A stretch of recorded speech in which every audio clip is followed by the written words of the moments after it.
तो विजय केडिया जो है यहाँ पे 15 स्टॉक्स होल्ड करते हैं जिनकी नेटवर्थ है 14 करोड़।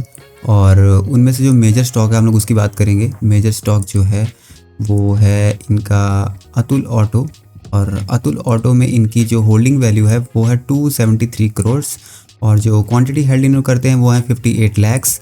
और इसमें जो होल्डिंग परसेंटेज है वो है 20%, जो कि काफ़ी टाइम से 20% है। किसी टाइम पे इनकी जो होल्डिंग इसमें थी वो 1% थी, और उसके बाद इन्होंने मार्च 2023 में वो बढ़ा के 8.4% की, जून 2023 में इन्होंने 14.9% की, और सितंबर 2023 में ये 20% इन्होंने की। ये लगातार इन्होंने होल्डिंग्स बढ़ाई है इसमें। I don't know the reason, but हम लोग चेक करेंगे पहले इनके फंडामेंटल, उसके बाद चेक करेंगे टेक्निकल एनालिसिस।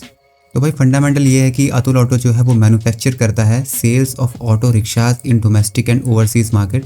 जो भी आप ऑटो रिक्शाज वगैरह देखते हो इंडिया में, मुंबई में, कहीं भी शहरों में, वो ये अतुल ऑटो मैन्युफैक्चर करते हैं, और may be most of the autos ये मैन्युफैक्चर करते हैं। और स्टॉक का पी है 76, थोड़ा सा हाई है बट इट्स ओके। और ROE जनरेट करता है ये 1.67%, और करंट प्राइस जो चल रहा है वो 474 चल रहा है, ठीक है। और क्वार्टरली रिजल्ट की बात करें तो इन्होंने अपना ऑपरेटिंग प्रॉफिट जनरेट किया है 16 करोड़, जो कि पिछले क्वार्टर में 12 करोड़ था। और यहाँ पे इन्होंने अदर इनकम में भी कुछ खास नहीं किया है, थोड़ा सा प्रॉफिट ज़्यादा जनरेट हुआ है, 0.53 से 0.71 करोड़ हुआ है। और जो इंटरेस्ट है वो 2.44 से 2.86 हुआ है, जो कि अच्छा है, इतना ज़्यादा नहीं है। और डेप्रिसिएशन 4.53 से 4.53 ही है। और उसके बाद आता है अपना प्रॉफिट बिफोर टैक्स 9.98, जो कि पहले था 6.54। तो प्रॉफिट में काफ़ी बड़ा यहाँ पे मार्जिन देखने को मिला है। यहाँ पे 30% गेन हुआ है प्रॉफिट बिफोर टैक्स में, और आफ्टर टैक्स में भी 4.57 से 7.12 हुआ है। यहाँ पे 20 से 25% का IAS क्वार्टरली रिजल्ट में प्रॉफिट हुआ है इनको। और जो इनका EPS है वो 2.79 है, पहले 1.95 था, ये भी गुड है। और अब देखते हैं नीचे जो ईयरली रिपोर्ट्स हैं इनकी, और नीचे की रिपोर्ट में देखेंगे तो प्रॉफिट लॉस में ईयरली में ये अच्छा कर रहे हैं। पहले बीच बीच में ये 60-70 करोड़ भी गए थे, बट उसके बाद फिर माइनस में भी आई है, -18, -7, उसके बाद फिर 36 पॉजिटिव आ गए, अब 40 आ गए, और अब सीधा 50 जा रहे हैं ये। और अभी मार्च में क्लोज होते होते जब इनकी रिपोर्ट्स आएंगी तो यहाँ पे बड़ा प्रॉफिट मार्जिन देखने को मिलेगा। तो ओवरऑल ये ऑलरेडी कैलकुलेटेड हो चुका है थोड़ा, पहले 7 करोड़ था, अभी 17 करोड़ दिखा रहा है, बट अभी टैक्स यहाँ पे डिडक्ट नहीं हुआ है। जब यहाँ पे ओवरऑल रिपोर्ट आएगी मार्च में, तब यहाँ पे टैक्स भी इंक्लूड होगा यहाँ पे। और डिविडेंड जो है वो काफ़ी टाइम से इन्होंने बंद किया हुआ है, मार्च 2021 से यहाँ पे डिविडेंड नहीं दे पा रहे हैं ये।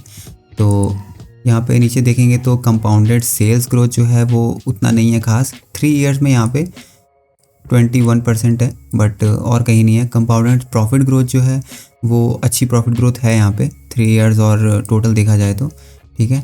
बैलेंस शीट देखें तो बोरोइंग्स में इन्होंने पहले काफ़ी टाइम इन्होंने जीरो पे मेंटेन करके रखी बोरोइंग्स, और उसके बाद अब ये थोड़ा थोड़ा ये बढ़ता घटता रहता है, 188 से 125 जाता है।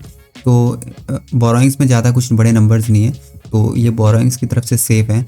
बाकी टोटल लाइबिलिटीज़ जो है वो कंटिन्यूसली बढ़ी है और थोड़े टाइम से एक ही रेंज में चल रही है, थोड़ा सा इनको इन पे काम करना पड़ेगा। और टोटल एसेट्स भी सेम ही है। और यहाँ पे इन्वेस्टमेंट इन्होंने की है 17 करोड़ और 23 करोड़, ये भी अच्छा गुड है।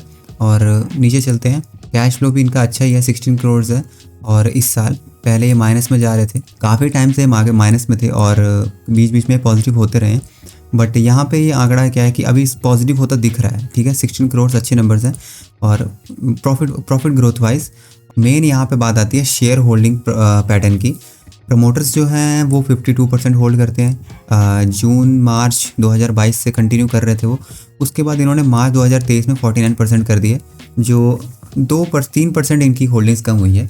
तो यहाँ पे इतनी वो प्रॉब्लम वाली बात नहीं। उसके बाद यहाँ पे थोड़ी दिक्कत आती है कि इन्होंने 42% कर दिया है, ठीक है। 52 से 42 आ गया, 10% इन्होंने होल्डिंग्स कम हो गई है, ठीक है। तो यहाँ पे अभी उसके बाद से 42% पे कंटिन्यू हुए, उतने प्रमोटर गए नहीं है। और उसके बाद बात करें तो FII DII ज़्यादा उतने नंबर्स नहीं है, 0.63 है। DII की बात करें वो भी 0 पॉइंट में ही है, तो इसको भी इग्नोर करो। और जो पब्लिक है, पब्लिक ने 56% होल्ड किया हुआ है, तो पब्लिक 6 जो है वो 46 से 56 आ गई है। तो ये नंबर्स अच्छे हैं पब्लिक के लिए।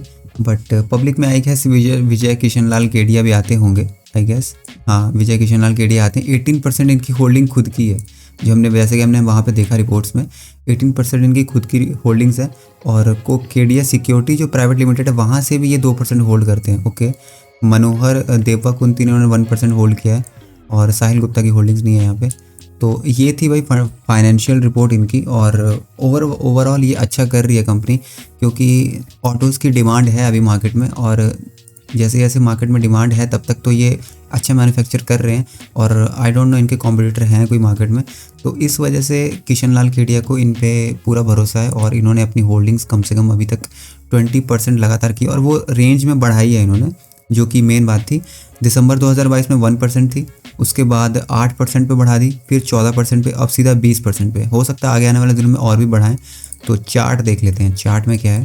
चार्ट एक रेंज में है, ठीक है। ऑल टाइम हाई था इसका इस जोन पे 706 पे, और उसके बाद इसने लो बनाया अपना 139 पे, जो कि बहुत बड़ा लो था, ठीक है। ये रेंज इन्होंने कंप्लीट की 2015 से 2020 तक। ये 15 साल में ये 700 से 130 पे आ गया। मेरे को लगता है यहाँ पे इन्होंने होल्डिंग्स बढ़ाई है 2020 में। 2020 में इनकी होल्डिंग्स थी, ओके, इन्होंने 2020 के बाद ही लिया है, जब ये स्टॉक अपने लोएस्ट पे था, तब इन्होंने मौका देख के यहाँ पे अपनी बाइंग की है। और इनको पता था कि स्टॉक में पोटेंशियल है, और 2022 में आते आते इन्होंने, मेरे को लगता है इस जोन में आके इस जोन में अपनी बाइंग की है। और जैसे जैसे फिर स्टॉक ने अपना मोमेंटम दिया है ऊपर की तरफ, वहाँ पे इन्होंने ऐड किया है। थोड़ा सा नीचे आ गया, यहाँ पे इन्होंने ऐड किया है, फिर ऊपर आ गया, इन्होंने यहाँ पे ऐड किया है, ठीक है। और अब मुझे लगता है कि जब ये स्टॉक एक छोटा सा रिबाउंड मारेगा नीचे की तरफ और अपने प्रीवियस सपोर्ट्स पे आएगा, तो यहाँ पे ये और ऐड कर सकते हैं, और मे बी यहाँ पे ऊपर ही प्रॉफिट बुक भी कर सकते हैं। बट अभी तो दिख रहा है मुझे यहीं पे कि मेजर सपोर्ट जो इसका है वो अराउंड यहीं पे आता है 139.40 पे। पर इतनी दूर आना पॉसिबल नहीं है, स्टॉक एक बार आ चुका है इतनी दूर, तो बार बार स्टॉक नहीं आएगा इस जोन में। तो ये बहुत लंबा टाइम है, बट इतना दूर नहीं आएगा। आई थिंक सो कि ये यहीं से गोल घूम के और यहाँ से घूम के एक बढ़िया टारगेट ऊपर की तरफ देगा और ऊपर जाने की कोशिश करेगा, क्योंकि ऑलरेडी ये स्टॉक जो है वो अपना 2 से 3 बार ये टच डाउन कर चुका है। फर्स्ट टच यहाँ किया है, सेकंड टच यहाँ किया है, और थर्ड टच यहाँ किया है, फोर्थ टच यहाँ किया है, और यहाँ पे इसको ब्रेक करने की कोशिश कर रहा है लगातार। ऊपर का रेजिस्टेंस जोन बहुत स्ट्रॉन्ग लग रहा है, क्योंकि यहाँ पे 3-4 बार यहाँ पे टच डाउन हो चुका है, और नीचे के चांसेस अब थोड़े कम लगते हैं। और यहाँ से मे बी दोबारा से टच करने की कोशिश करे और फिर एक लंबा मूव दे। और सेम किशन लाल केडिया के पोर्टफोलियो में भी दिखता है, उन्होंने 20% होल्डिंग्स अभी तक अपनी उतनी रखी हुई है, क्योंकि यहाँ पे थोड़ा सा फॉल भी देखने को मिला है। 700 से 474 आ गया है, बट उन्होंने अपनी होल्डिंग्स सेल नहीं की हैं अभी तक। 20% पे ही है उनकी होल्डिंग्स। और मे बी यहाँ से जब एक रिबाउंड आने की कोशिश करेगा ऊपर की तरफ, यहाँ जब घूमने की कोशिश करेगा, कहीं से भी घूमे वो, तो यहाँ पे वो ऐड करने की कोशिश करेंगे, क्योंकि वहाँ से फिर एक लंबा मूव देखने को मिलेगा।